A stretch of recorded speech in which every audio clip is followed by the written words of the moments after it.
episode of Literature Podcast. I'm Joanna. And I'm Mich. And today we're going to be talking to our very special guest, Mimi Hayes, about her new memoir, I'll Be Okay, It's Just a Hole in My Head. Thank you for coming on to our show, Mimi. How are you doing? Hey, I'm doing great. Thanks so much for having me today. So let's get started with telling our listeners a little bit about your book. Would you mind giving us a synopsis? Oh, sure. So, in 2014, I was just starting out as a student teacher. I had just graduated college. I got out of kind of a tough relationship I'd been in for like ever. And I got 5 days into my teaching career, and I had a brain hemorrhage, which is a little similar to like a stroke situation where I became very disabled over like a month's period of time. And kind of during that time, I was pretty in shock of what was happening. And so I started reflecting on things humorously and using comedy to kind of take myself out of a situation, kind of like I was popping out of a screen, a movie screen, and trying to envision ways that me as a character could relate to things in a funny way instead of actually dealing with the trauma. So it's called I'll Be Okay. It's just a hole in my head. And it follows my journey through diagnosis and recovery. So sounds good. I mean, I gave it a read, and it was funny in like it was funny, but it was also like very serious at the same time. So it was really intriguing how you captured both feelings of like it's a diagnosis while also you trying to remain light about it. It was very yeah. I actually had to go back through and kind of make it not less funny, but I had some mentors who were like, "Did you really think about it this way?" And actually go into the real feeling of that. Let's be vulnerable here. Really had to really stop glossing over everything with the comedy, and it is funny, and I like it. I laughed when I read it. But yeah, I have to get kind of serious with some bits too because it is a health trauma. So yeah. All right. Well, we have some questions for you today. So we're gonna just dive right into those. So the first one we have is, when did you decide that you wanted to write your memoir to share your story with the world? That's a great question. I actually didn't decide for myself. It was actually a friend. Probably a few weeks into my diagnosis, things were pretty grim, and things were not improving the way that the doctor kind of thought they would. And so I was walking around the block, and if people could see me, I'm doing air quotes because I was not walking. I was shuffling, dragging half of my body around the block, as you probably read in the book. And on one of those walks with my best friend, Shannon, I just started like laughing, like really like inappropriately. And I was like, my life is just so ridiculous. And am I going to die? I don't know. And, it's just like really crazy. And also like that guy I dated for like 5 years is like not like checking in on me, and it was this very weird moment. And she just goes, yeah, you should write a book about that. That is crazy. You're right. I don't know why you're laughing, but yeah. And so I shuffled my little broken self back home, and I pulled out my laptop and got a new Word document and just started typing with my right hand because I came to find that I really couldn't use both hands. Like I couldn't type with my left hand. So I just started writing. I'm writing a book. Like that was the first sentence. Like I am writing a book. And that took me like a long time to write that sentence because, of my situation. So that kind of was a joke. I did not like ever think I was going to tell a story about this or share it. I didn't even like writing to start out with. I was a history major, and my professors kept telling me to stop trying to use puns and stop trying to be funny, because you're supposed to be academic. So really it was just a suggestion from my friend and me just kind of going, oh, okay, I guess I have nothing better to do. I'm just sitting at home every day. So it's gotten very out of hand since then. I'm glad you wrote it. It was. Yeah, I am too. I'll be honest, I don't read a lot of memoirs. They're not my thing, but having humor in it, it just seemed like we were like talking to you almost. Like you were actually telling your story and not just like a history book. Yeah, Like, what is, like, I your have actual heard that perspective? before too. Yeah, people have said like, oh, it's like sitting and talking to your good friends, and I'm like, Yeah. oh, that's great. I like that. That's cool. Yeah. All right, our next question. If your book was to be a movie, who would be the celebrities who would star in it? I have thought about that many times. Um, and I'm still waiting. I mean, I shouldn't wait. I should probably proactively shop around. But I think closest in appearance to me would be Ellen Page. She's probably, I mean, she could pass for 22-year-old me, but I say she looks the most like me, and I like her kind of sense of humor too. It's like not too in your face, but it's very like nuanced and funny. Yeah. Also, I like Anna Kendrick. I love her. I think she's a lot of fun, and she's got some sass on her, which is great. Yeah, I mean, I would also love to see like an unknown, like someone who's like would want that to be their breakout role, would be me. So I'd be open to holding casting session. If anyone wants to, I'm down. All right. So next, do you have any hidden talents? Oh, let's see. I'm actually a pretty good cook. I've been cooking a lot more in the past year, and I'm a vegan now. And so I've been kind of like trying to make this stuff work and get past my like days of just eating a block of cheese for dinner. I'm trying to like just, prepare food, and I think that's coming along well. I can't really play guitar that well, but I am a good singer. So I can like hold a guitar and like strum one thing and then like sing something really pretty. So I can do that. Let's see. Yeah, I think I have a lot of things that, and I built this IKEA bed that people cannot see, but I'm on top of a big IKEA bed that I built with my own two hands. Well, that in itself is a pretty good talent. Yeah, it's made out of kitchen cabinets, so it's like really high because I don't have a closet. I live in like what looks like a closet in Brooklyn, New York. So I built this big IKEA bed that I can put everything inside of the cabinets. That's so smart. So I think I could be a carpenter someday. Yeah. All right, our next question. So in the book, you went through a lot of hurdles. Just one thing after another, it seemed. But out of that, what do you feel like was your best accomplishment? What made you feel like I really got through this? Let's see. Rehab was it was such an emotional time that I don't think I understood at the moment, like the extreme hurdles I was leaping over. I will say, like, when I got back to the classroom, when I finally healed up and was back to teaching, I was terrified. So I had accomplished this thing that a lot of people with brain injuries don't get to do, which is to go right back to work and to actually be successful at that. And I was kind of trying to figure that out. And I think probably when I finished student teaching, when I actually got through that first semester after I healed up, and it was 2015, and I got to the end of the school day, and this is like not in the book, so this is a fun thing.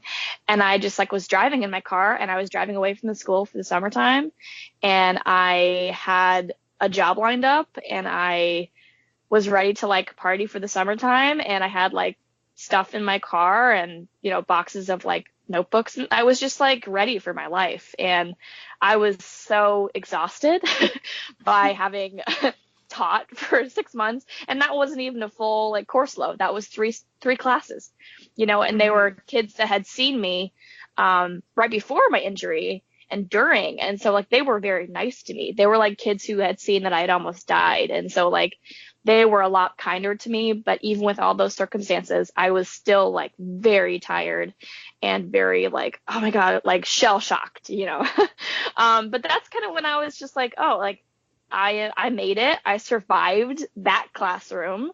I have another book that has not been published yet, but about kind of what happens after and the years in the classroom after that. So it was, like you said, just one thing after another. And I think I still, like, today look back and I like realize that it's like a lot that I overcame. I mean, it's surprisingly easy to forget when you go throughout your day and you're just like, oh wow, like that is a lot of things that I did that in the moment I didn't really have the ability to see that, but now I do. Okay, so our next question is, what does your family think of your memoir? Oh, that's a good question. My mom has read it like 3 times. And she just like sits there and reads it, and I'm like, Mom, let's go watch TV, and she's just like, no, I'm busy. So that's cute. My dad, it's really adorable. So he has dyslexia. That's not the adorable part, but he has dyslexia, and he hasn't read a book in like 20 years, unless it's like work related. He doesn't like read for leisure. And he read my book. Like, that was the first book he'd read like in a long time. And I was very like happy. And what he said about it was, he said, I didn't want to read it all in one sitting because I wanted to savor it. And I was like, that's Dad, so you're adorable. So my parents, they love it. Also, like, it's hard for them to read and my family to read because they saw it differently. They probably had it harder than I did, no doubt, because they had to watch me go through something and have no control over it. They're a child. And meanwhile, I was just cracking jokes and trying to make light of things and, making really, really dark jokes to people and kind of seeing their faces like react like, what? Is that supposed to be funny? I don't know. About that. And with my comedy too, with my stand-up, my mom like will laugh at some things, but some things she just can't. I mean, she knows that I'm funny, like she acknowledges and she's proud of that. But it was too close for her, It's like she knew that I was joking about things, but she herself can't like be like, yeah, remember the one time you almost died? Isn't that funny? Like, she's not gonna do that, She's just no way. And that's completely understandable, honestly. Yeah, I get it. I actually get it. So in your memoir, you mentioned that you thought of a lot of your book when you were recovering. I think it's been a while since I've actually read it. And when you were in rehabilitation, you were thinking about what you wanted to write, how you wanted to word it. So how do you think the writing process went from there? And then after that, how did it go with editing and writing from there, or rereading what you wrote? Yeah, so I'm probably, I don't know about this. I think I'm a unique case when it comes to this because it took me 4 years to get this published. And when I started it, obviously my head was bleeding. So I was like, I'd never written a book before. I didn't know what it was supposed to sound like. I didn't know what the point of the book was. I had no direction other than just, I'm going to tell people that my head's bleeding on this piece of paper. So that's where we started. And, then it became kind of like this fun hobby I had that I got to tell people about in the hospital. And I was like, I'm writing a book about my brain bleeding. Isn't that cool? Like, look at me. And then people kind of started to get it. Oh, yeah. Okay, cool. And then when I got out of rehab, I was still able to kind of like do that. And then when I got to teaching, everything just like slowed down. It just shut down because I had to be a teacher and that was my role. And so I hardly wrote anything. It felt kind of like an undercover, like dirty little secret that I shouldn't have been doing because I had to be a teacher. It was like, oh, who's got time to blog, or to write this book when you have to like create 12 lesson plans by tomorrow, it was a slow go for me. And then when I got done with teaching that first summer, I was like, okay, I'm a writer, like I'm going to do this. And I think after the first year or so, I ended up trying to find an editor just on my own and met with her I was in Colorado still. And she said, hey, like, you're not ready for like editing yet. Like, she's like, you need like a rework. You need like a frame. You need like to know what you're doing in a very nice way that really actually helped me understand that I didn't know how to write a book. And I had some funny things to say, but there was no structure. Think about it's like I just had a bunch of random chapters about like hospitals and people and things.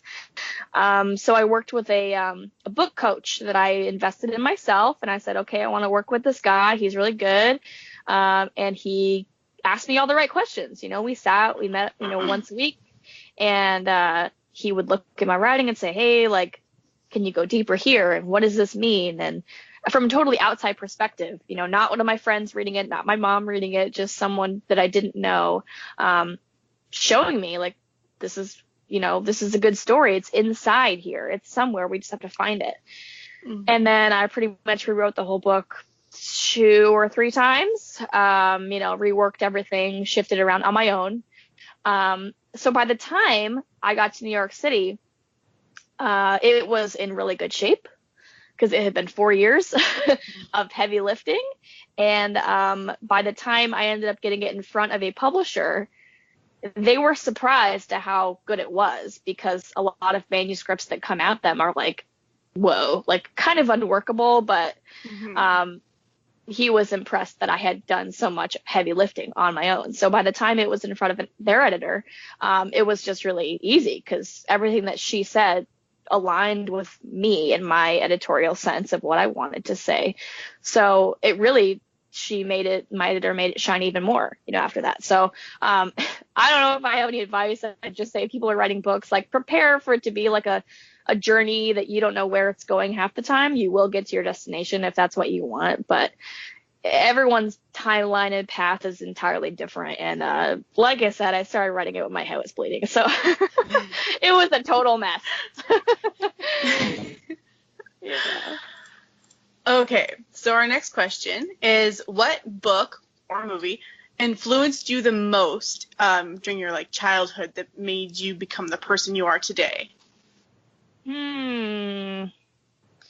Books and movies. So if you've probably seen all the movie references in the book itself, and that's probably one of the more critiques I've gotten, is like, she's got too many movie references. I'm like, all right, like, okay, Carol, calm down.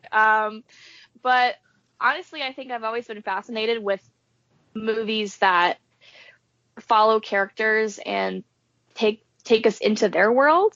And I think that was kind of something that I saw myself doing actually during my injury, was picturing stuff like it was a movie scene, and I think my next journey is into screenwriting, because that's such a natural fit for me that I had no idea that I just see things cinematically. I hear things, I hear bits of conversations, and I go, oh, dialogue. And I just kind of pick things out of my world that I think, I assume that's kind of how directors and people who write movies and build movies, that's how they see the world. And turns out that's just kind of my natural go-to. In terms of like a person, I've always been very into chick flicks, Disney, and just, anything with Tom Hanks, because he's just the world's greatest guy. And I just have been always attracted to like the underdog, I love the funny best friend in movies, and I think the funny best friend female character should get the guy more. I don't think she does a lot. I think that's not fair. Because, I just think that, I'm very attracted to, like, the romance aspect of things and seeing, like, the person win, the underdog win in a story, so. All right, our next question. Have you slipped a copy of your memoir into your school's library yet? Oh, let's see. The school where I used to teach? I think they have a copy. I went back to my school after I launched the book, and I went and saw the kids, and I did like a kind of like a workshop presentation thing. And a lot of them, have graduated, so that surprised me. I was like, oh, I'm getting older. But a lot of them, some of the kids didn't know me. There were some new kids that I hadn't seen, and I did like a whole workshop. And it's one of those books where I'm like, I'm okay with if my old students buy it on their own, but I would not actively be like, actually, I should say some of my kids show up to my book launch, actually, some of my old students. And so I signed their books, and I was like, there are some curse words in here, like, because they never saw that side of me, and there's a reason, because I kept it separate. Yeah. And so like there are students that have read my book and I've signed their copies, and I'm happy they support me and they think it's cool. It's so cool, like you were just here like teaching us about the American Revolution and we were not listening to you because we were on our cell phones, but we think it's super cool. So yeah, I like to think about having still had an impact on those kids, even though I'm not teaching them anymore. That's awesome. I'm glad that so many went to you actually had an Yeah. impact with them. Mm-hmm. Yeah, Very and large impact. yeah, it was really fun to see them there. They were talking to my mom, and they were like, "Oh my God, we're a part of her life. Like we're like we're inside of her like life that we never got to see, So. Mm-hmm. All right. So if you could have lunch with any 3 authors, living or dead, who would you pick?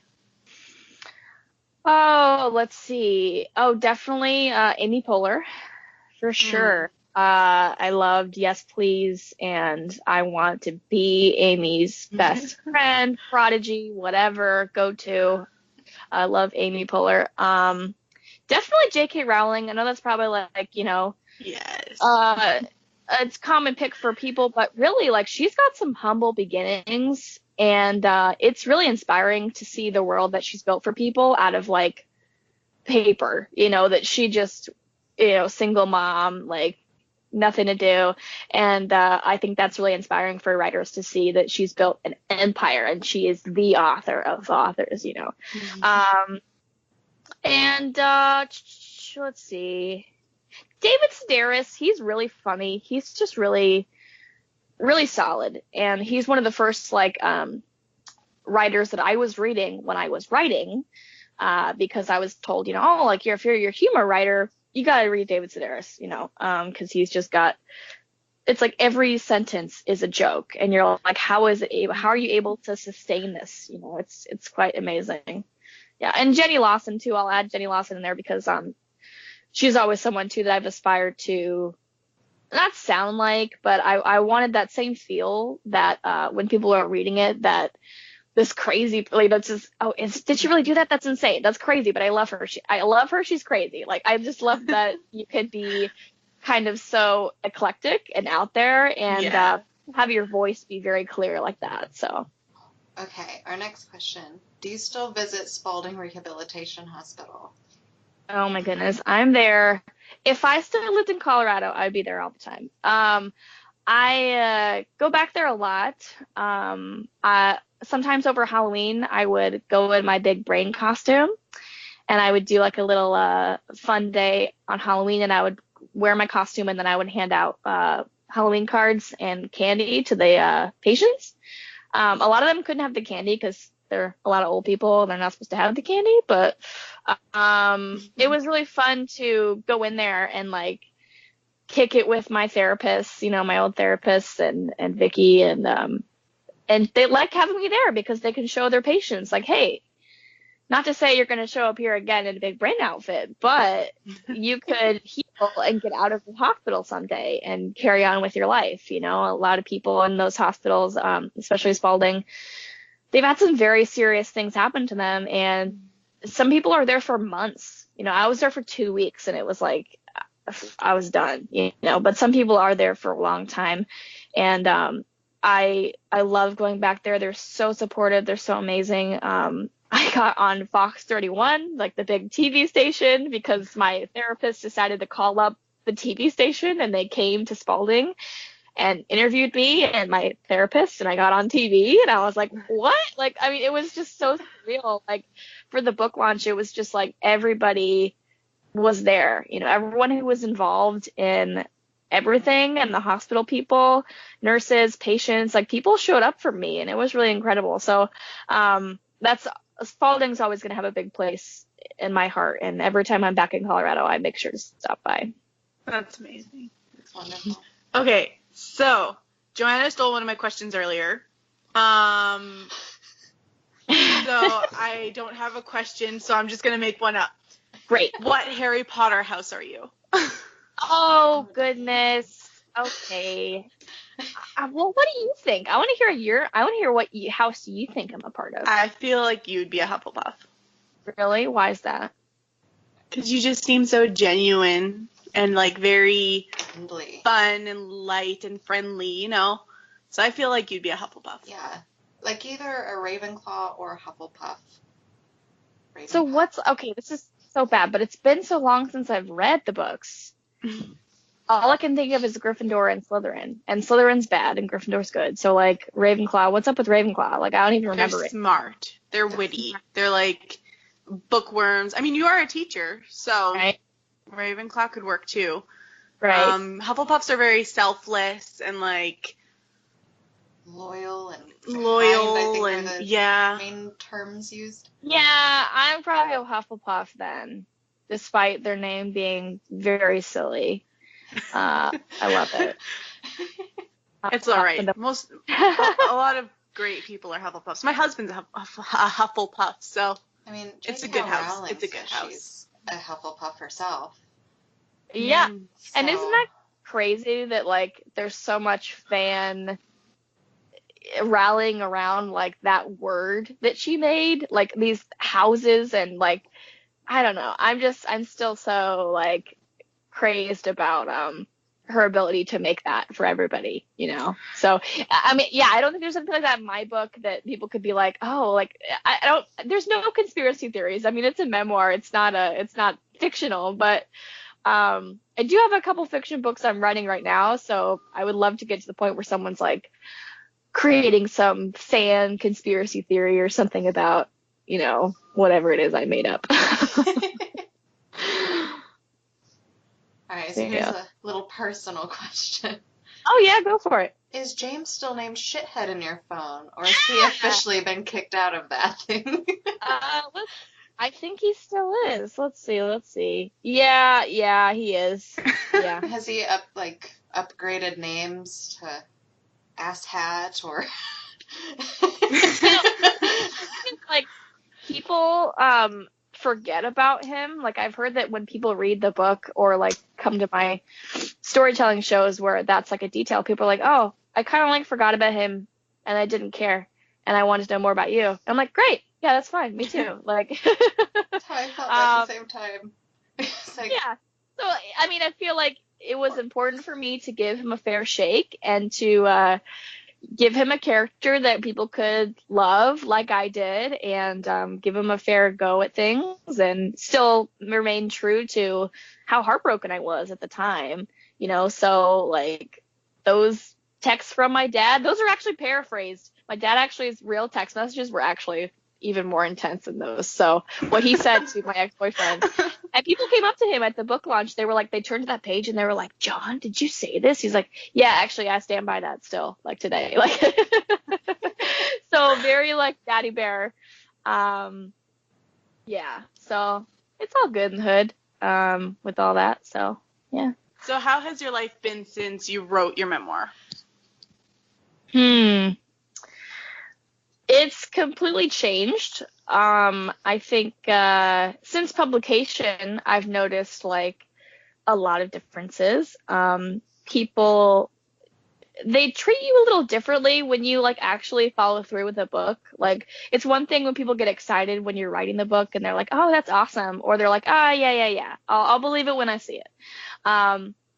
Or like they kind of give you the like, oh, did you publish it yourself? Like the idea of being traditionally published now is like seems impossible to reach, but you know, I think people want to know like how it happened. They want to know like how I got the deal. They want to write books. People ask me for advice. People are taking my classes in New York City because they want to write, and people are looking to me for information and for guidance, and that's kind of cool. I mean, I was getting that before as a teacher, but it was still kind of less so. I was working really hard to show them things, and now people are working really hard to learn from me.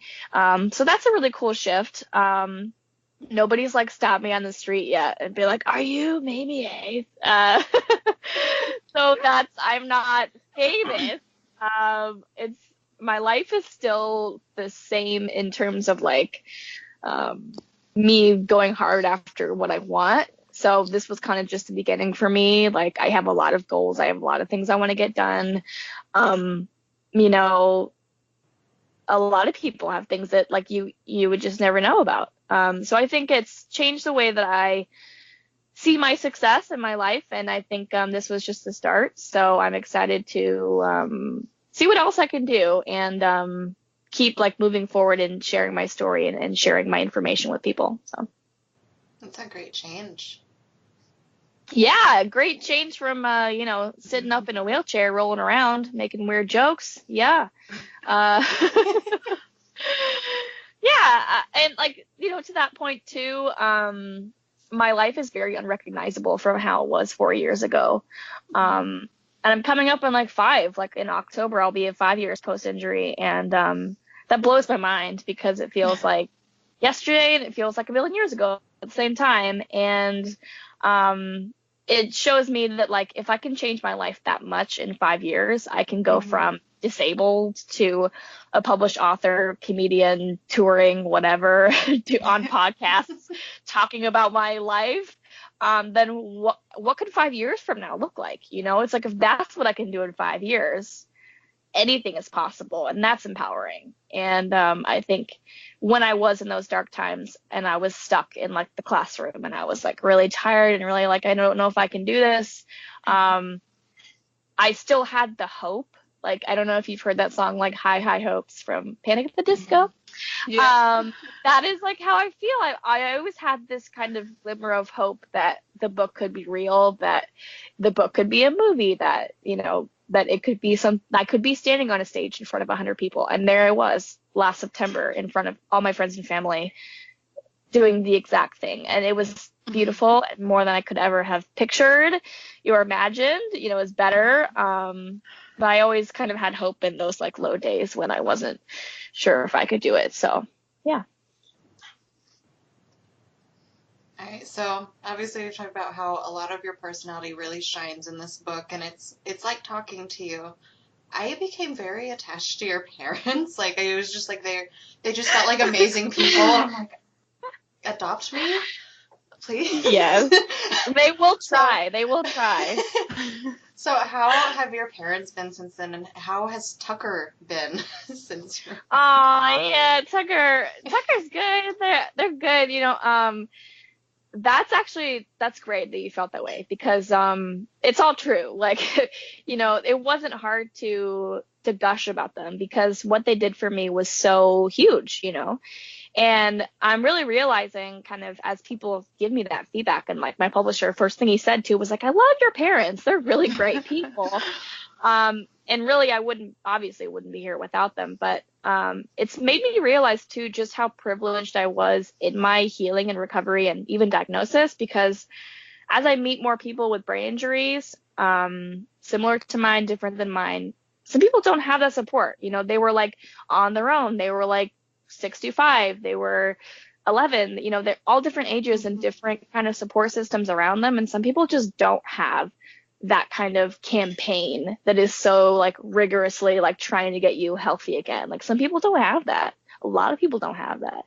And I mean, I don't even think I'd be able to like walk the same. I might not. I mean, I know I wouldn't have been alive had my mother not been a maniac. And rightfully so. I mean, that's what moms should do, but I really don't know if I would have ever survived or ever healed even after the fact, had they not campaigned the way they did. So they're doing good.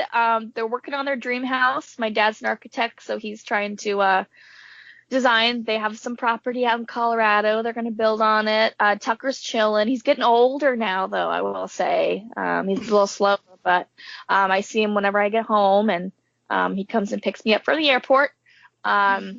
With my parents, he doesn't like drive the car or anything, so yeah. Not old enough for his license yet.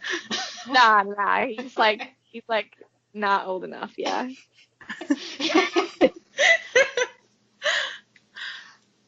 All right, well, those are all the questions we had for you today. Is there anything you would want to say to any of your readers? Sure. Thanks for reading. Like, hey, you found the book. That's great. I honestly, I I never knew the kind of impact that this book could have, and I'm seeing it kind of come out in waves, and some of those waves are from people like me who have had this happen to them, and they're saying, thank you.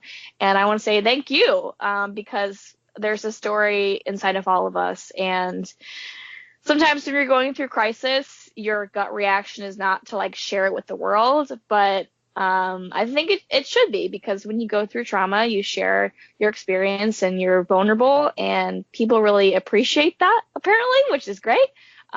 Super excited that people want to sit and read my book and kind of have a little conversation with me. So I really appreciate anyone who's reading it.